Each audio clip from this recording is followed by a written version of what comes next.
በስመ አብ ወወልድ ወመንፈስ ቅዱስ አሐዱ አምላክ አሜን። ብሩካን እግዚአብሔር ልጆች ተወደዳችሁ በክርስቶስ በሰማያዊ ስፍራ መንፈሳዊ በሆነ በረከት የተባረካችሁ እግዚአብሔር አብ ልጆች ተብላችሁ ትጠሩ ዘንድ እንዲህ ያለውን ፍቅር የሰጣችሁ ጌታችን መድኃኒታችን መስቀል ላይ በመሰቀሉ ወደ ይከፈለልን የከፈለላችሁ መንፈስ ቅዱስ የዘላለም ርስት መያዣን ሀብተ ወልድ ስመ ክርስትናን የሰጣችሁ ብሩካን የአብ የወልድ የመንፈስ ቅዱስ ልጆች ሁላችሁ እንደምንቆያችሁ ሁሉን የሚችል አምላክ ምስጋና እስከ ዘላለም ለሱ ይሁን። ተወዳጆች እግዚአብሔር ልጆች ርዕሱ ላይ እንዳያችሁት ርዕሱ ላይ እንዳነበባችሁት እንደሰማችሁት የአንደበት የህይወት ለህይወት ምን ያህል አደገኛ እንደሆነ ለህይወትን በረከት ደግሞ ሊሆን እንደሚችል ሁላችንም የምናውቀው ነገር ቢኖርም ግን ዛሬ እግዚአብሔር ተጨማሪ ነገር የሚለው ነገር አለ። ማቴዎስ ወንጌል ምዕራፍ 15:18 ላይ የምትናገሩት ከልብ ይወጣልና ከአፍ የሚወጣው ያርክሳችኋል ይላል። አንደበታችን የሚናገረው ልባችን ውስጥ ያለውን ጥልቅ ሐሳብ ነው። ከልብና አንደበት መካከል ልዩነት ኖሮ አያውቅም። አንዳንድ የዋህ ሰዎች እኔ የዋህ ነኝ አፌ ሰው ያስቀይማል ይላሉ። የዋህነት ከልብ ጋር ነው የሚገናኘው። አፍ ብቻውን አስቀያሚ ሊሆን አይችልም። ስለዚህ አንደበት የሰውን ህይወት የማቅናት የማስተካከል እንደገና የሰውን ህይወት ደግሞ የማርከስም ምክንያት ሊሆን ይችላል። ከአፍ የሚወጣው ያረክሳል የሚለን ንግግራችን ከአፋችን የሚወጡ ቋንቋዎቻችን ናቸው። በአንደበት ከምንሰራቸው ኃጢአቶች በጣም ትልቁ ኃጢአት ውሸት ነው። ማናምንበትን ነገር መናገር፣ የውሸት መውደድ፣ ማትወዱትን ሰው በጣም ወድሃለሁ ማለት፣ በጣም ያላማረበትን ሰው አምሮብሃል ማለት፣ በጣም እንኳን በጣም አስፈላጊ ሰው ነህ ብሎ ለዛ ሰው ውዳሴ መስጠት ከንቱ ውዳሴ ይባላል በመንፈሳዊ ቋንቋ። እግዚአብሔርን ኢቭን ስራውን የእግዚአብሔርን ቸርነትና ስራ ራሱ ከተደረገልን በላይ አጋንን መናገር፣ በእግዚአብሔርም ላይ በሰውም ላይ መዋሸት፣ ይሄ ሽንገላ ይባላል። አንደበትን የሚያጠፋ እንደውም እግዚአብሔር የሸንጋይን ምላሶች እግዚአብሔር ያጠፋቸዋል ያሉት ዳዊትና የሚያጠፋ ሰውን የሚያጠፋ ነው እንዲህ አይነት ልምምድ እና በሞተ በተደፋ ምንድነው ሰው የኔ ጌታ የኔ እመቤት እያሉ ማቆላመጥ፣ እንዲህ አይነት ልምምዶች ብልጠቶች ከአፈ ጮማ የሚባሉ ሰዎች አሉ አይደል? አፋቸው ስብ ነው፣ አፋቸው ብቻ ነው ግን ጮማ፣ ልባቸው ግን ሌላ ነው። እንደዚህ አይነት ሰው ከመሆን መጠንቀቅ ያስፈልጋል። ምክንያቱም ንግግራችን ውሸት ስለሆነ ያጠፋናል። የሽንገላን አንደበት የምትናገረውን ከንፈር እግዚአብሔር ያጠፋታል ይላል እግዚአብሔር እና በመዝሙር 14 ላይ በጣም የሚገርማችሁ በቤቱ በድንኳን ውስጥ ማን ይኖራል? በተቀደሰው ስፍራ ማን ያድራል ብሎ ዳዊት ጠይቆ አያድሩም። በእግዚአብሔር ቤት እንዲያድሩ ካልተፈቀደላቸው ከማይፈልጉ ሰዎች አንዱ ሸንጋይ ነው፣ የማያምንበትን የሚናገር። ወንዶች ለአንድ ቀን መንገታ ስትሉ የማትወዷቸውን ሴቶች እንደምትወዷቸው አድርጋችሁ የምትገበዙ፣ የእነዛ ሴቶች ልብ ለማሸፈት እነዛ ሴቶች ለማርከስ የምትፈልጊውን ገንዘብ ለመቀበል ስትይ የማትወጂውን ወንድ እንደምትወጁ አድርገሽ ያንቺ እንደሆነ አድርገሽ የምታታል፣ ይሄ የወጥ የሚመስልሽ ይሄ ይወላችሁ ያጠፋናል። እግዚአብሔር ቃል ይህንን የሚለው የአንደበት ኃጢአት ለጥፋታችን ምክንያት ሊሆን ይችላል።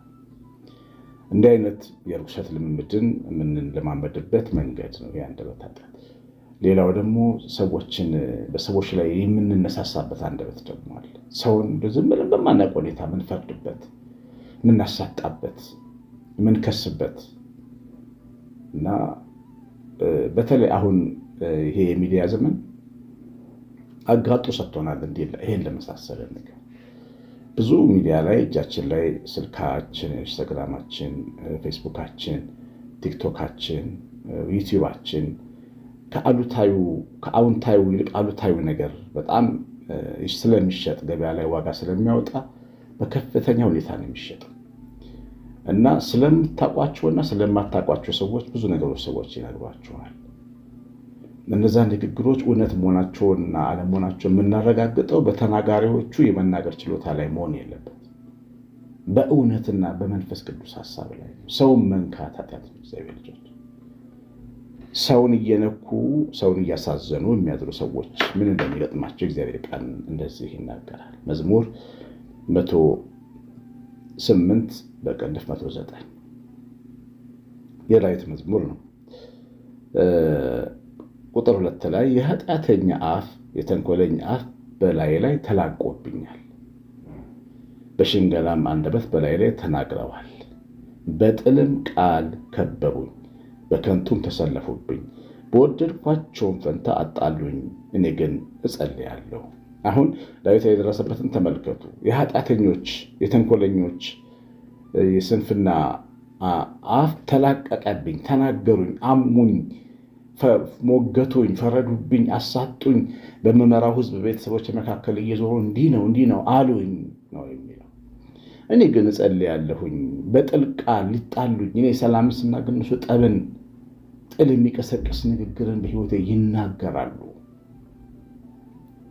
እኔ ግን እጸልያለሁ። እሱ ጸሎተኛ ነው፣ እነሱ ግን ይሰድቡታል። እሱ በእግዚአብሔር የሚተማመን ሰው ነው፣ እነሱ ግን በጥል ቃል ይናገሩታል። ምናልባትም እኮ መንፈሳዊ ሰዎችም ሊሆኑ ይችላሉ። የቤተ መቅደሱ ሰዎችም እኮ ሊሆኑ ይችላሉ። እነሱ መንፈሳዊ በሆነ መንገድ ሊጠሉት ይችላሉ። ዳዊት ግን ይጸልይ ነበር። የሚጸልየው ሰው ላይ ነው እጃቸው የሚያነሱ። ታያችሁ፣ ቅድም እንደተባለው ነው የአንደበት ኃጢአት ስለማናቀው ሰው ከሰው እየሰማን ምናምነው ነገር ነው።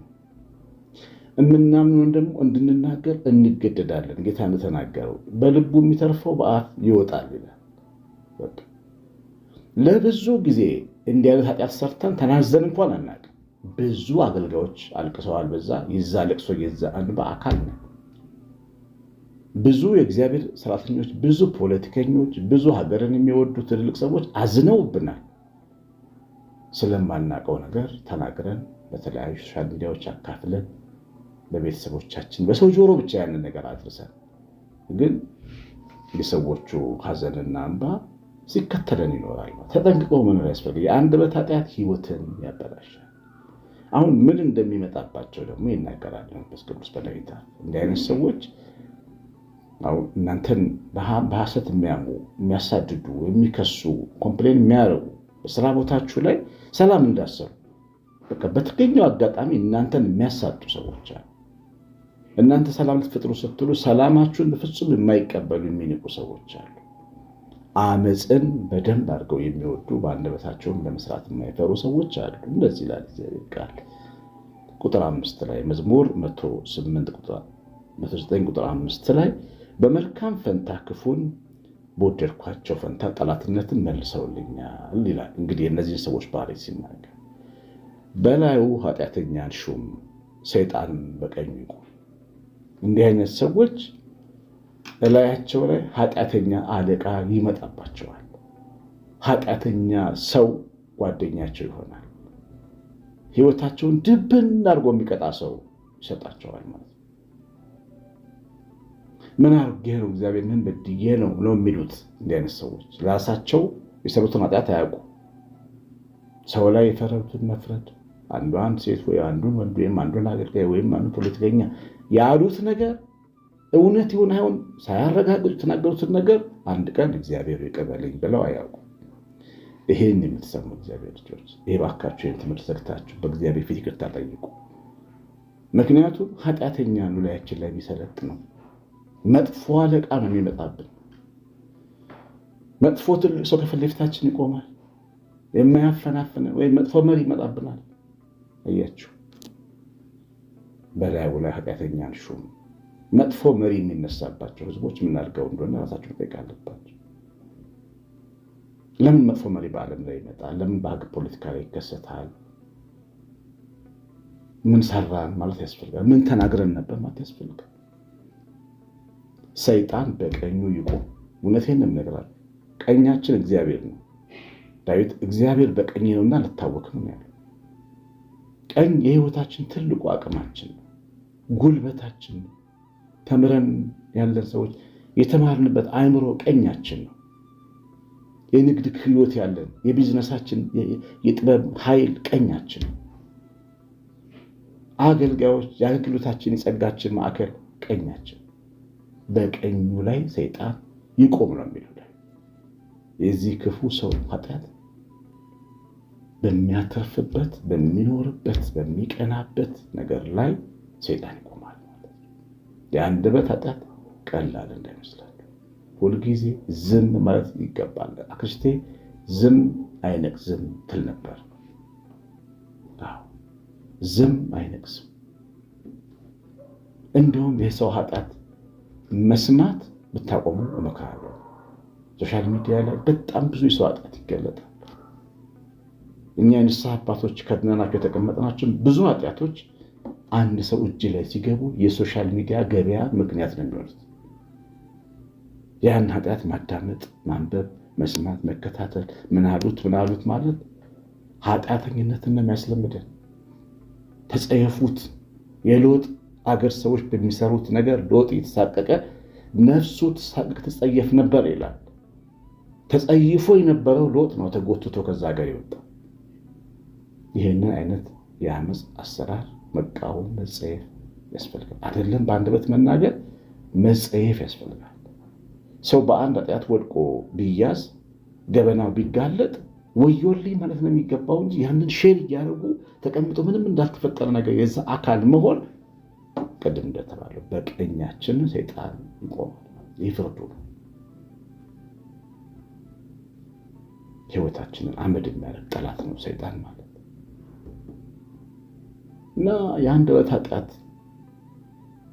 በእግዚአብሔር ወንበር ላይ በህይወታችን ውስጥ ሰይጣን እንዲቀመጥ መፍቀጃ ነው። ይህን ማወቅ ያስፈልጋል። የእኛ ቀኝ የእግዚአብሔር ዙፋን ነው፣ ወንበር።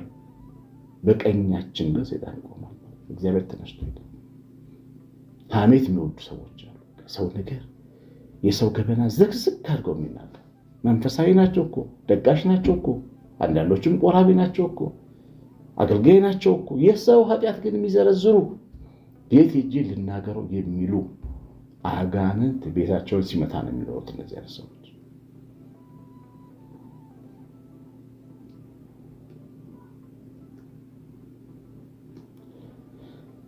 የዛሬ 10 ምናምን ዓመት ይሆናል ክህነት እንደተቀበልኩ አንድ ክፍለ ሀገር ሄድኩኝና እግሯ በጣም የቆሰለባት አዲስ ሴት እባክህ ጸሎት አድርግልኝ ብላ ቤቷ ወሰዱኝ ማለት ነው። እኔን ፈልጋኝ አገልግሎቶቼን መዝሙሮችን ታዳምጣለች እና ከዛች ስንጫወት ስንወያይ ምን አለች?